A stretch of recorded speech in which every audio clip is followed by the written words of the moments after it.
사람을 만나면 우리는 본능적으로 자신을 보여주고 싶어집니다. 좋은 모습이든, 솔직한 속마음이든, 혹은 힘든 사정까지 상대와 친해지고 싶을수록 더 많은 이야기를 꺼내게 됩니다. 그게 마치 관계를 빠르게 깊게 만드는 비결처럼 느껴집니다. 하지만 현실은 조금 다릅니다. 모든 걸 다 내보였다고 해서 관계가 안전해지는 게 아닙니다.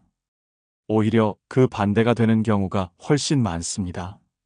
특히 아직 믿음이 쌓이지 않은 관계에서 내 사적인 이야기가 다른 사람의 입을 통해 흘러나가는 경험. 아마 많은 분들이 한 번쯤은 겪어보셨을 겁니다. 저는 상담 현장에서 이런 후회를 수없이 들었습니다. 그 사람이 내 편이라고 생각했어요. 그래서 제 속 얘기를 다 했는데 며칠 뒤 다른 사람 입에서 그 얘기가 나왔습니다. 그때 느끼는 배신감은 오래갑니다. 그리고 그날 이후로 사람을 대하는 태도가 변하게 됩니다.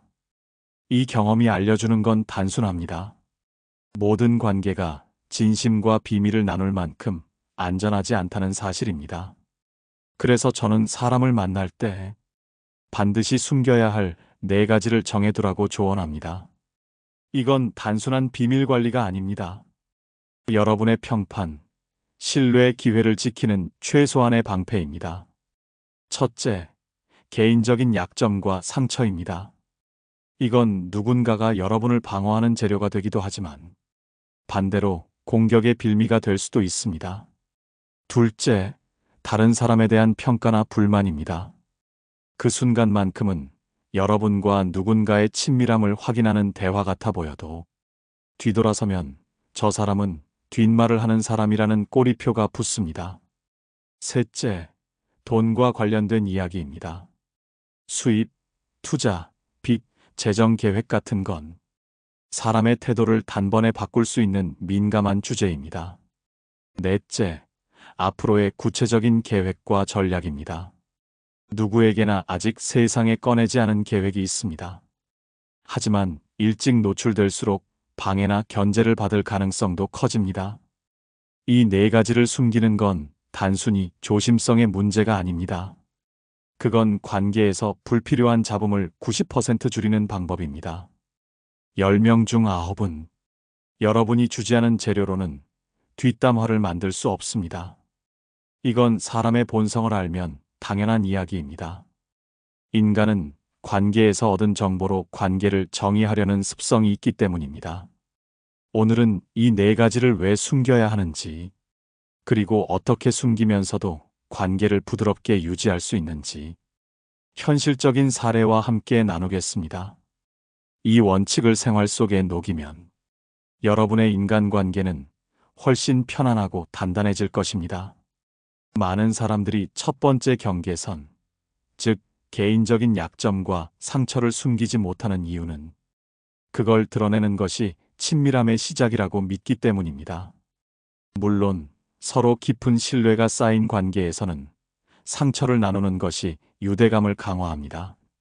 하지만 문제는 신뢰가 충분히 쌓이지 않은 상태에서 이를 너무 빨리 공유하는 경우입니다.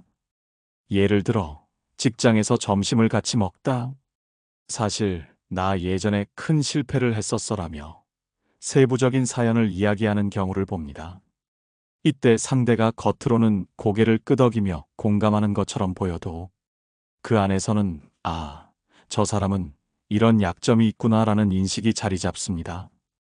이 인식은 반드시 부정적으로만 작용하는 건 아니지만 상황에 따라 그 정보를 이용할 가능성도 커집니다. 저는 실제로 이런 약점이 인사평가나 프로젝트 배정에서 불리하게 작용한 사례를 들었습니다. 팀장이 부하 직원의 개인적인 트라우마를 알게 된 후 혹시 이런 환경에서는 부담스러울 수 있겠다는 판단을 했고 그 결과 그 직원은 중요한 기회를 놓쳤습니다. 팀장은 나름 배려라고 생각했지만 본인 입장에서는 그 상처가 족쇄가 되어버린 셈입니다. 또 한 가지 예는 사적인 모임에서 지나치게 솔직한 사람입니다. 모임이 끝난 후 그 자리에 있던 다른 사람들이 그 사람의 사연을 재미있는 이야기처럼 소비합니다. 그리고 그 이야기는 결국 다른 자리까지 흘러갑니다.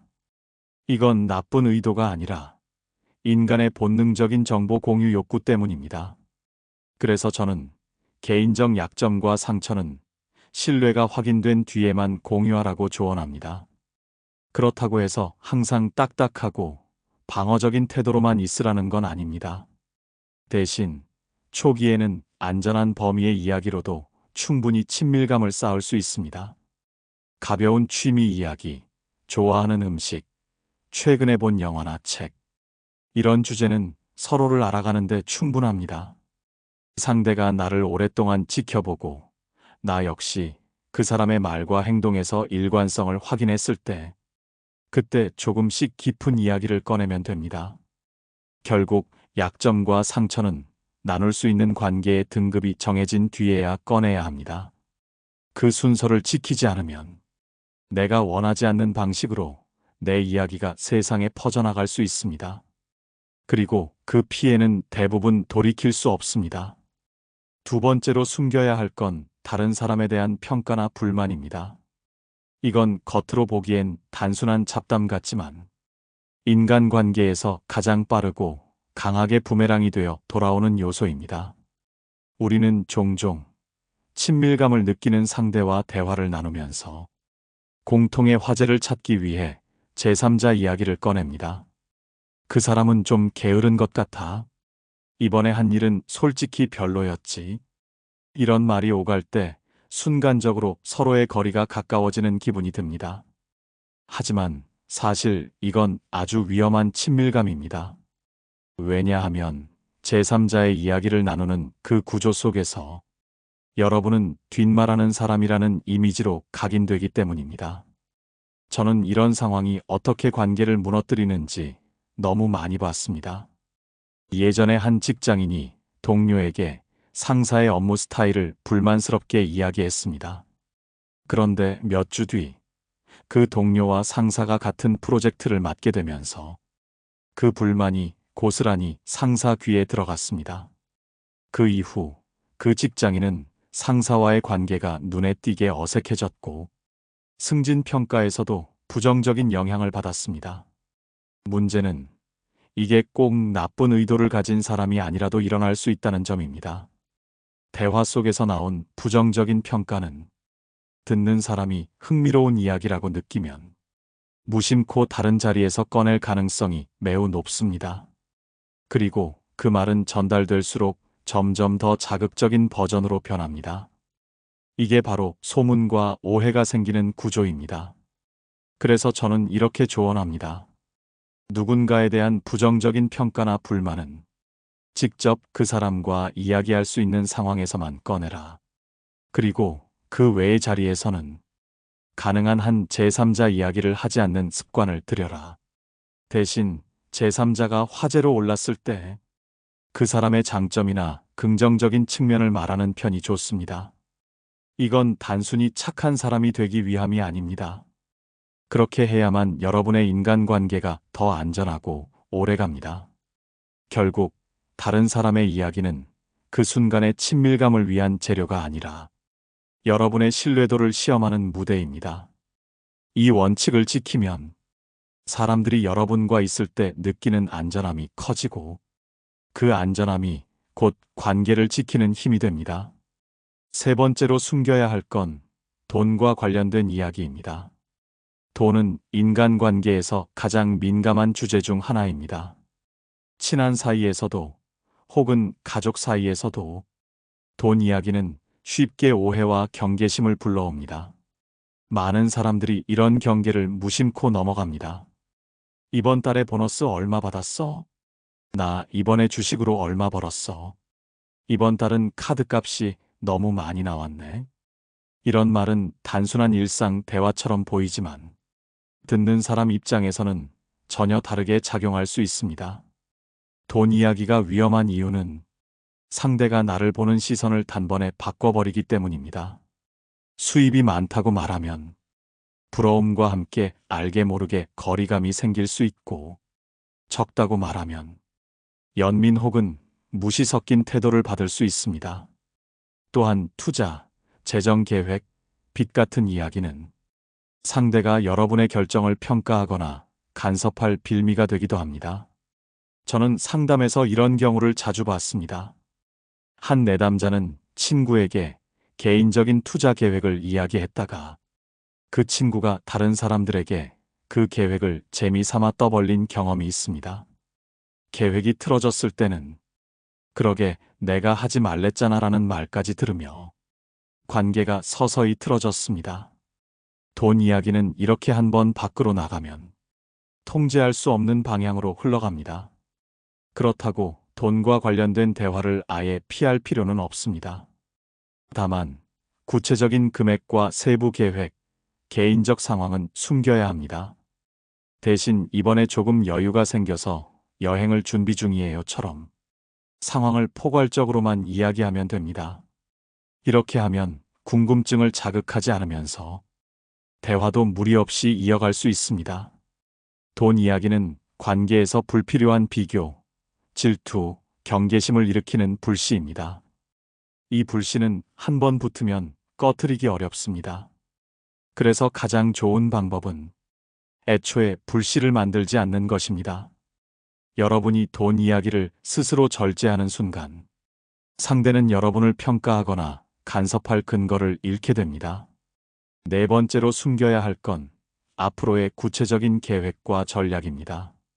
많은 사람들이 이 부분을 대수롭지 않게 여깁니다. 하지만 사실 계획은 아직 실현되지 않은 미래의 약점입니다. 노출되는 순간 의도치 않게 방해와 견제, 불필요한 간섭을 불러올 수 있습니다. 저는 상담에서 계획을 너무 일찍 공유해 실패로 이어진 사례를 많이 봤습니다. 한 내담자는 새로운 사업 아이템을 구상하던 중 지인에게 아이디어를 털어놓았습니다. 그 지인은 처음에는 정말 좋은 생각이네라며 칭찬했지만 몇 달 후 똑같은 콘셉트로 사업을 시작했습니다. 물론 법적으로 문제가 되지 않는 범위였지만 내담자는 엄청난 배신감을 느꼈습니다. 이 사건 이후 그는 어떤 계획도 완성되기 전에는 말하지 않는 습관을 들였습니다. 또 다른 경우 취업 준비를 하던 사람이 있었습니다. 그는 최종 면접이 남았다는 사실을 지인들에게 알렸고 그중 한 명이 같은 회사의 다른 지원자와 아는 사이였습니다. 그 이야기가 면접관에게까지 흘러가며 지원자의 전략과 준비 방향이 일부 노출됐습니다. 결국 면접 분위기는 예상과 다르게 흘러갔고 좋은 결과를 얻지 못했습니다. 이처럼 계획은 완성되기 전까지는 공개 정보가 될 수 없는 이유가 있습니다. 계획을 공유하면 장점도 있습니다. 응원과 조언, 그리고 때로는 도움을 받을 수도 있습니다. 하지만 그 장점은 신뢰할 수 있는 극소수와 나눌 때만 발휘됩니다. 그렇지 않은 상태에서 계획을 이야기하면 관심 없는 사람에게는 잡담거리로, 관심 있는 사람에게는 경쟁 정보로 작용합니다. 그래서 저는 이렇게 정리합니다. 계획은 진행 중일 때는 조용히, 결과가 나왔을 때는 당당하게. 완성된 성과는 누구에게나 보여줄 수 있지만 완성되지 않은 계획은 보여줄수록 불안정해집니다. 여러분이 앞으로 무언가 중요한 일을 준비할 때 그걸 이야기하고 싶은 마음이 올라오면 먼저 이 사람은 내 계획을 지킬 이유가 있는 사람인가부터 생각해야 합니다. 그 질문에 망설임이 생긴다면 그 계획은 여러분 마음속 서랍에 조금 더 오래 두는 편이 낫습니다. 결국 계획과 전략은 여러분이 주도권을 쥔 상태에서만 공개해야 합니다. 그렇게 해야만 타인의 의도와 상황에 휘둘리지 않고 여러분의 길을 지킬 수 있습니다.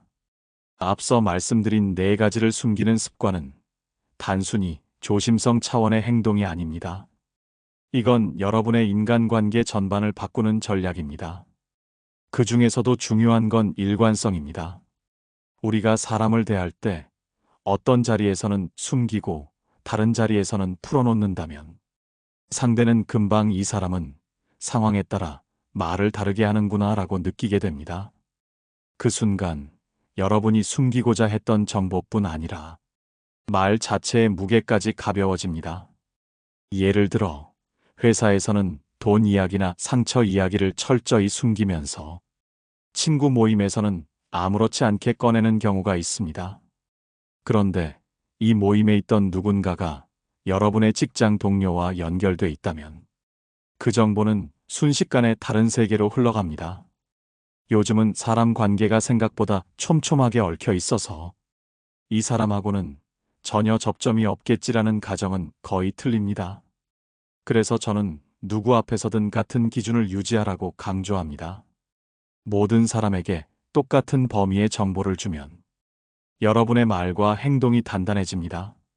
그리고 그 단단함이 곧 신뢰로 이어집니다. 신뢰는 한 번 얻으면 수많은 대화를 거치며 강화되지만 단 한 번의 경솔한 발언으로도 무너질 수 있습니다. 또 한 가지, 숨기는 습관을 들이면 얻는 부수적인 장점이 있습니다. 바로 듣는 사람으로 더 오래 머물 수 있다는 겁니다. 내 이야기를 줄이는 만큼 상대의 이야기를 더 많이 들을 수 있습니다. 대부분의 사람들은 자신의 이야기를 들어주는 사람에게 호감을 느낍니다. 그리고 아이러니하게도 많이 말하지 않는 사람이 오히려 더 깊이 있는 사람처럼 보입니다. 저는 한 리더의 사례를 기억합니다.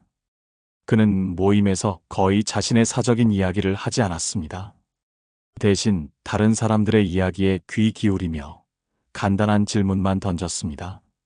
그러다 보니 사람들은 그를 이야기를 잘 들어주는 안전한 사람으로 인식했습니다. 그 결과 아무도 그를 뒷담화의 주제로 삼지 않았습니다. 왜냐하면 재료가 없었기 때문입니다. 여러분이 숨기는 4가지를 생활 속에서 지키면 시간이 지날수록 불필요한 오해와 갈등이 줄어듭니다. 그리고 주위 사람들은 여러분을 함부로 평가하지 않게 됩니다. 말은 적게, 기준은 단단하게. 이 2가지가 결합하면 여러분의 인간관계는 놀랄 만큼 안정적이고 건강하게 변합니다. 이제 오늘 이야기한 4가지, 즉 개인적인 약점과 상처, 다른 사람에 대한 평가나 불만, 돈과 관련된 이야기, 그리고 앞으로의 구체적인 계획과 전략. 이것들을 왜 숨겨야 하는지, 그리고 숨겼을 때 어떤 변화가 생기는지 정리해 보겠습니다. 우리가 관계에서 불필요하게 상처받는 이유 중 하나는 내가 건넨 이야기가 그대로 돌아올 거라고 믿기 때문입니다. 하지만 현실에서 정보는 전달되는 순간 내 통제권을 벗어납니다. 의도와 다르게 편집되거나 부풀려지거나 전혀 다른 맥락에서 쓰이기도 합니다. 그래서 진짜 현명한 사람들은 처음부터 내가 공개해도 괜찮은 이야기와 마음속 서랍에 넣어둘 이야기를 분명히 구분합니다. 이 4가지를 숨기면 사람들의 태도가 달라집니다. 첫째, 여러분의 뒷담화 빈도가 급격히 줄어듭니다. 재료가 없으면 이야깃거리도 만들 수 없습니다. 둘째, 불필요한 오해와 갈등이 줄어듭니다. 민감한 주제를 꺼내지 않으면 누군가의 감정을 건드릴 가능성도 낮아집니다. 셋째, 여러분의 존재가 안전한 사람으로 인식됩니다. 다른 사람들이 여러분과 함께 있을 때 불필요하게 긴장하거나 경계하지 않게 됩니다. 이건 단순히 말수를 줄이는 것과는 다릅니다. 말을 아끼되 관계를 단절시키지 않고 오히려 더 깊이 있는 사람으로 보이게 만드는 방식입니다. 상대는 여러분의 모든 걸 알 수 없기에 더 궁금해하고 동시에 존중하게 됩니다. 저는 이런 습관이 결국 관계의 질을 완전히 바꾼다고 믿습니다. 겉으로 친밀한 듯 보여도 속으로는 서로의 약점과 불만을 재료로 관계를 유지하는 경우가 많습니다. 하지만 이 4가지를 숨기는 습관을 들이면 그런 불안정한 친밀감 대신 서로를 존중하는 안정적인 관계로 바뀝니다. 오늘 이야기의 핵심은 숨김이 곧 방어라는 겁니다. 여러분이 모든 걸 말하지 않아도 진심과 인격은 충분히 전달됩니다. 오히려 불필요한 말이 줄어들수록 여러분이 하는 한마디의 무게와 신뢰는 더 커집니다. 혹시 여러분은 이 4가지 중 어느 것을 가장 숨기기 어려운가요? 그리고 그걸 숨겼을 때 관계가 어떻게 달라졌나요? 댓글로 나눠주시면 다른 분들에게도 큰 도움이 될 것입니다. 오늘도 끝까지 함께 해주셔서 감사합니다. 다음 시간에는 여러분이 인간관계에서 지켜야 하는 한 가지를 중심으로 더 깊이 있는 이야기를 나누겠습니다. 깨달음의 광장이었습니다.